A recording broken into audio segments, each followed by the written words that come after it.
Welcome back to the show, ladies and gentlemen, boys and girls, heroes and villains. I'm your host, Deshaun Fauntleroy. I know your time is precious, so we're going to get right into today's episode. I have the wonderful Suhey Gomez with us again today. Haven't done the intro in a while. I know some of y'all love the intro. Some of y'all mock me on the intro in good-hearted, lighthearted fun. So I thought that we would get back to that today. Nevertheless, we're going to be discussing self-confidence. What is it? How do you get it? If you don't have it, how do you get it? If it's low, how can we raise it? So when we get into this, a basic general definition of self-confidence is a feeling of trust in one's abilities, qualities, and judgment. Now, speaking of self-confidence and discussing this on the show, there's some other definitions that we have to begin to understand, such as self-esteem, and self-efficacy. Self-esteem is confidence in one's own worth or abilities, self-respect. And when we consider self-efficacy, it refers to an individual's confidence in their ability to complete a task or achieve a goal. Suhey, I've worked with athletes with low self-confidence. I've worked with athletes with high self-confidence. Last year, we had a kid on my youth team, had never played quarterback. Starting quarterback goes down. He has to quarterback. He wins three games for us. We get to the championship rounds of the youth playoffs. All of a sudden, he doesn't have confidence in his abilities. He's afraid. He's nervous. He can't even take a direct snap from the center. For all of y'all football fans, that's when the center hikes it to the guy standing behind him. And he just dropped the ball every single possession. I think we had 10 possessions in that game, and he dropped the ball every single time. And each time the other team got the ball, and our defense played miraculously, and we still lost the game 6-0, if you could imagine that. Crying on the sidelines, pouting, pampering, and I'm telling them, listen, I can't help you. Receive the ball. It's on you. It's not the center. It's you. You're nervous. You're pulling out before the snap count. Same kid on the team this year. Starts off like that at the beginning of the season. Same exact thing. And we're calling him by his name. Listen, it's you. You have to have the confidence. You have to quit being afraid to get hit. You're going to get hit. And there was a few times he made other mistakes, like on certain plays where we would put him in one-on-one situations to make a big play. Think Tom Brady. Think the best quarterbacks in the league. Just make us a play. And we were depending on his athleticism. And he failed every time. Until the last couple of weeks. And we said, it's you. You have the capabilities. You have a good throwing arm. You throw a good spiral. You run really fast. But here's the issue. He sees himself as a below average athlete. He doesn't see himself as fast. That's something that we discovered. So we've been able to help him through that, where the last few games he's picked it up. High confidence. I've worked with these individuals, even to the point of they're confident and to a point they're arrogant. But I'll take high confidence and borderline arrogance over the humble, meek, low confident athlete any day, because we can fix the arrogant side. We have to keep that confidence up. The interesting thing about all of this is that it comes back to self-worth. And what is self-worth? Self-worth is something is based on deeply held beliefs about your value and worth as a person. Now, to bring this all together, this is very important, because when we're dealing with young athletes, I have kids, we coach a 7th and 8th grade team, but we have kids on our 5th and 6th grade team. So there's about 2 to 3 kids on the 7th and 8th grade team, 2 to 3 kids on the 5th and 6th grade team. I don't know what better way to say this. They're just in fucked up situations at home where the mom's on drugs. The mom might be dancing at strip clubs. She might be an excessive alcoholic. She might be playing around with cocaine. These are things that we know.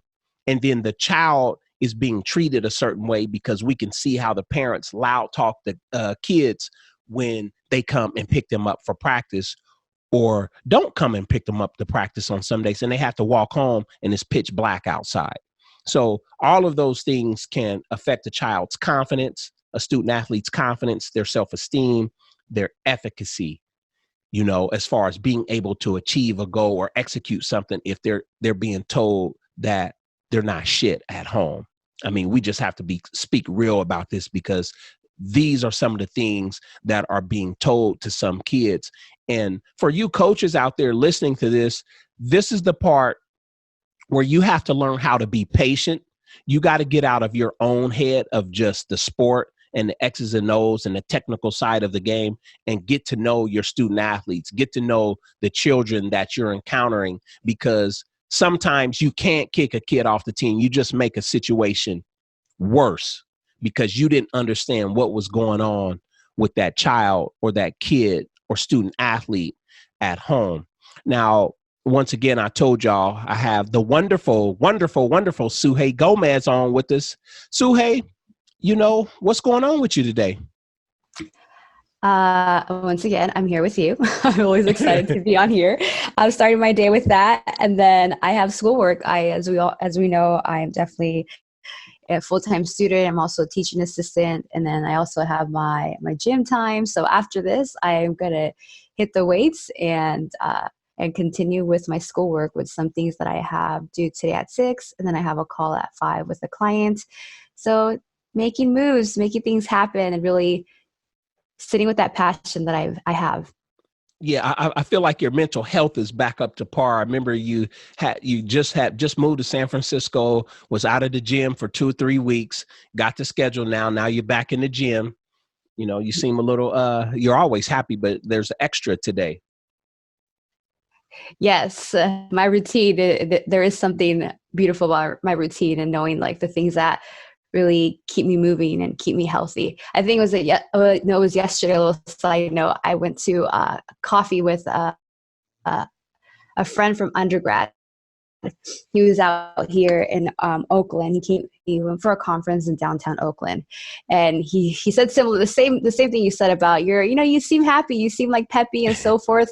And then he's and you also look very like youthful and young. And I was like, I swear it's the sleep, the gym, the positive mind, the headspace, and physical activity. Well, I already said gym, physical activity, but yeah, I think that's what it is. There is something powerful about that positive mind or that headspace being able to display to serve you. I think that's part of my youth or my spirit.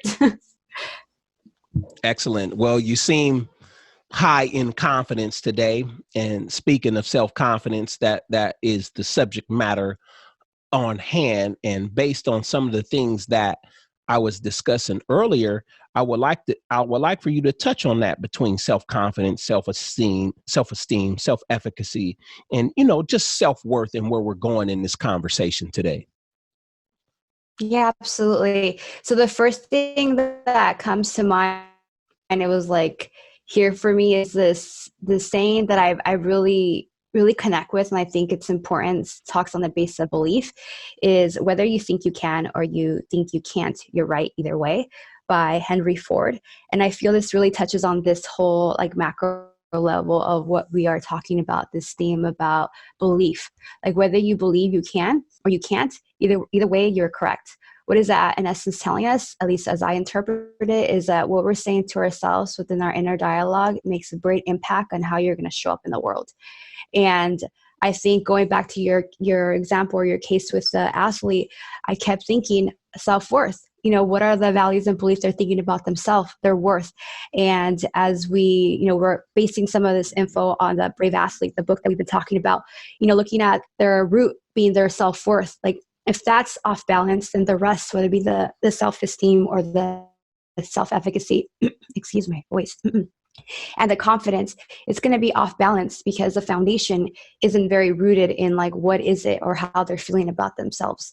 And also consider another example with even a post that I put this week about confidence and how an athlete or performer or individual that is pretty confident in themselves and their beliefs and their values of who they are.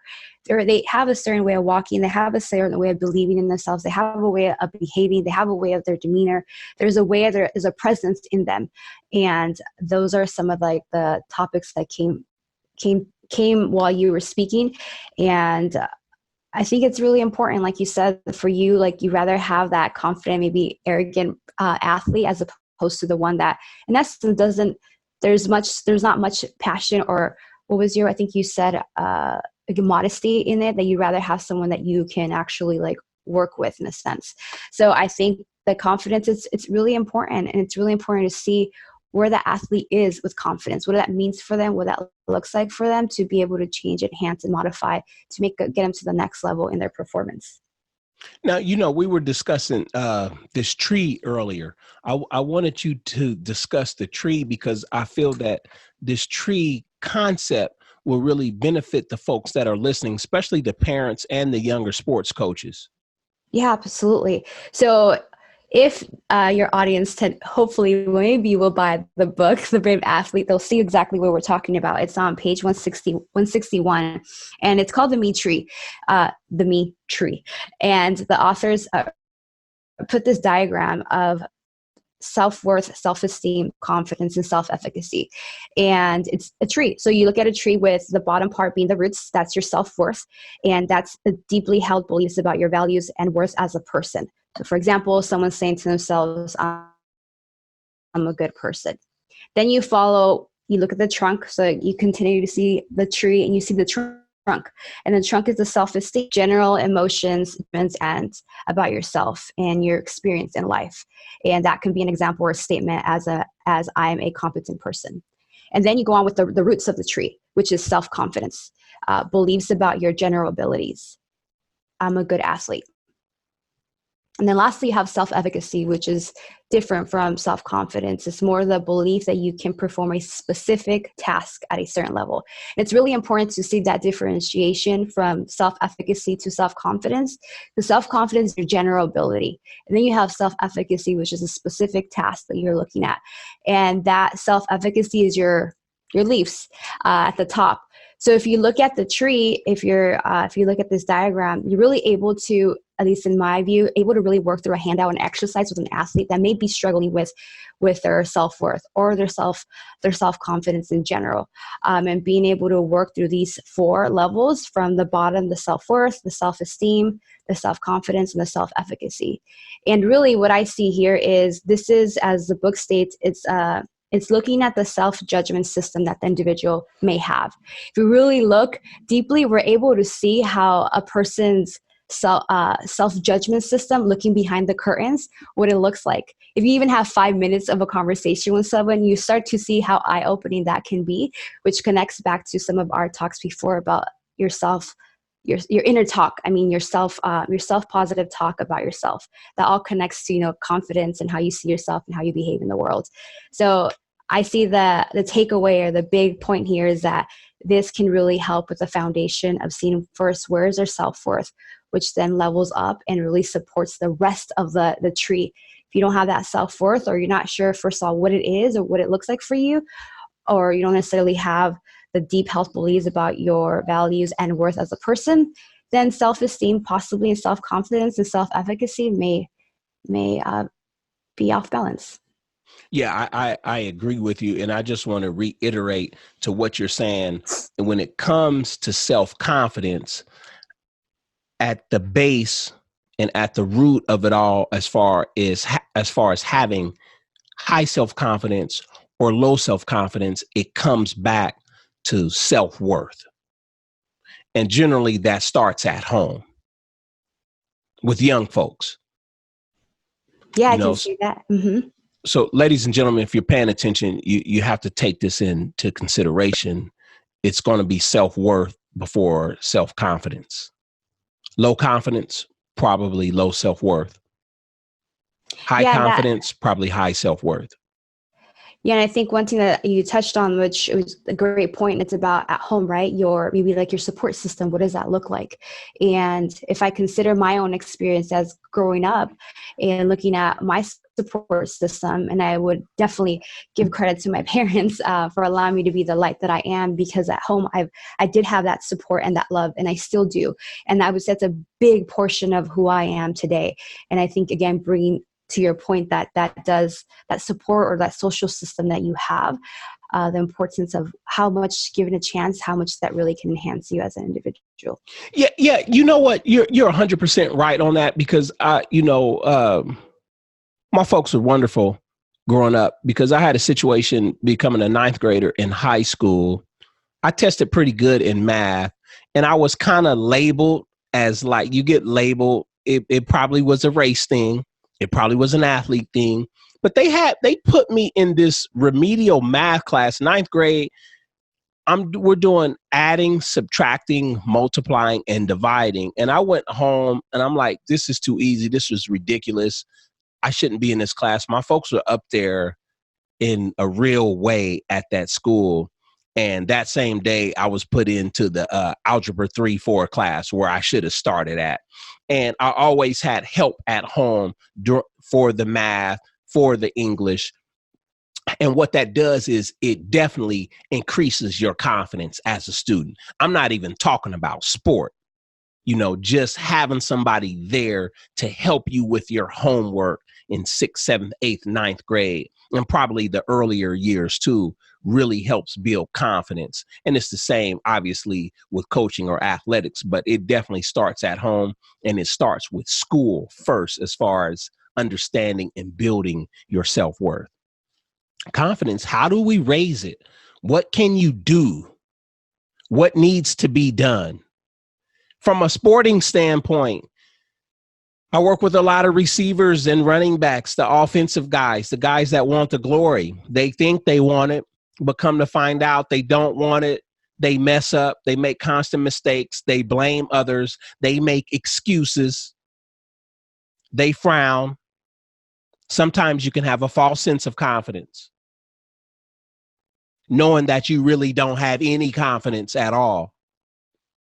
So some practical ways to raise that. If you're a quarterback or a receiver or any skilled athlete, the first thing you need to do is increase the number of times you attempt the things that you want to master.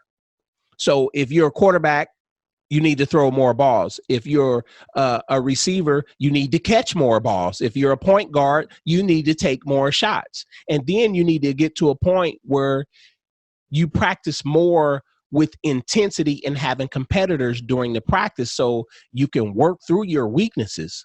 But what I've learned is, to increase the confidence, you have to have experience and you have to have adversity. And the only way that you're going to get that is by doing the things that you need to do. So you have to practice more. You have to play more. You have to have patience to get more experience. If you think you're going to get it after 1 or 2 seasons, I'm here to tell you that you're a real dummy. It's not going to happen for you, and you're probably going to quit. So I'm encouraging y'all to be patient with yourself. Parents of first year, second year, maybe even third year athletes, you have to be patient. Young coaches, you have to be patient with certain athletes, but put them in constructive areas of adversity where they can learn, they can fail, you can correct them from a positive standpoint, and then they can move on. Raise the confidence. You got to study the greats, study Hall of Famers. And then, to break it more personal, study study your peer group, the people that are at the top of at the cream of the crop in your peer group. If you're in high school, you're a ninth grader, study the best varsity quarterbacks, study the best varsity athletes right now. Figure out what makes them successful. When you get a chance, go watch them play. If you're out of the playoffs, go to a playoff game. See what they really do instead of being a hater. Support the good folks in your community, support your peers, recognize game, and give credit and props where props are due. Now, this is an even bigger one. You got to find a competent and skilled coach And they have to be somebody that you trust, like myself, like Suhei. You got to find somebody that's going to give you valuable, practical, subjective, and objective information about yourself to help you succeed. Number 4, you got to learn to control your body language. Even when things are going terribly wrong, don't slump the shoulders. Stand up like Superman. Make that Superman pose. If you're a young woman, make that Wonder Woman pose where nobody can really deal with you right now. You got all the forces to be on your side. You got to take that superhero approach at times. Suhei, in terms of discussing these strategies to increase self-confidence, what would you like to add? I think I'll add, it kept going in my head, given that I'm in sports psychology, to get a little bit deep in the sports psych world and the evidence base is the things we're talking about here has to do with, it's called the Bandura's self-efficacy theory. And it's speaking about basically 5 sources that influence self-efficacy, or if you speak generally speaking, confidence. And you spoke about the past experiences being one. As we talked before, through past experiences, how we started building that confidence, right? And then you talked about others, right? Others, looking at others or supporting others that are similar to you in a sense. And that is a vicarious experience as number 2 when it comes to this theory. And number 3, which is the one that they talk also in the book, is controlling your body, which is basically the physiological part of you, looking to control that, like your muscles and so forth, what's going on in your body. And then they don't speak on it in the book, but there's also emotional states and also imagery being part of influencing confidence in this space. So I definitely want to add that this is where that's coming from, that there is evidence base about when it comes to these topics of the strategies of how to increase your self-efficacy, or generally speaking, your self-confidence. It comes from this theory called Bandura's self-efficacy theory, from past experiences, vicarious experience, and so forth and so on. Right. And before we close out, we've been discussing dealing with low self-esteem or low self-worth. And all of this goes together. So how do you confront your negative thinking? I got a quarterback. Make a mistake. The next thing you know, he's in tears on the sideline. Constant. From week to week, it's something, especially the games that we lose. Tears. Giving lacrimations, excessive lacrimations, isn't going to save you. Lacrimations is tears. So you got to suck it up, and you got to confront your negative thinking. You're saying, I'm not that good. I can't make this play. Don't call that play. It's not going to work. You have to start telling yourself, I'm getting better in some way, shape, or form. Maybe it's just something simple. I'm getting better every day in every way. I'm the baddest quarterback. I'm going to be the baddest quarterback because I'm doing these things every single day from week to week. So you got to learn to talk to yourself in a positive and constructive way. And the next thing you need to do, we talk about visualization. This stuff isn't fluff. If you see yourself screwing up in intense moments, it's probably going to keep happening because that's what you see and that's what you're thinking. But if you adjust your thoughts and the way you talk to yourself, things are probably going to change. So you want to see yourself making big plays, see yourself throwing 6 touchdowns. If you're a receiver, see yourself scoring 3 touchdowns. If you're a defensive player, defensive lineman, see yourself getting 3 sacks every game. What does that look like? How loud is the crowd? What does it smell like? Are you playing on grass, turf? Are you in the mud? Is it 6,000 fans at the game, or is it 1,800 or 600? You have to see it. It's really real. Because if you can see it, you can definitely achieve it. The last thing you can do to deal with your low self-esteem or your self-worth, and I'll say it again, you have to get in touch with me, or you have to request that I connect you with Suhei, because we're the people that's going to help you with these things and go deeper into helping you succeed. Now, before I close out, well, I'm going to let you close out. What would you like to say? These are the last words from Suhey Gomez. Ooh, the pressure is on. What are my last words I want to say? I think I'm gonna close out with this quote that I mentioned in the beginning was, whether you think you can or you think you can't, you're right either way, by Henry Ford. And consider like really sitting with this quote. What does that really mean to you? What does that really look like for you? And what about it feels good and not good, essentially? And I bring this quote because I definitely live by this. Something that I really, the beliefs, the confidence, and where my headspace is, where the focus is, where the energy goes. So if I'm able to really continue to enhance and try to push myself and, looking at the good things, or really looking at the inner dialogue I'm giving myself, the inner dialogue being good things that I'm feeding myself, and then I can, and I will continue to push to look at that focus. And with that is where I will leave it at, to really consider looking at that you can, and working on that positive side of your headspace and disciplining it as best as you can.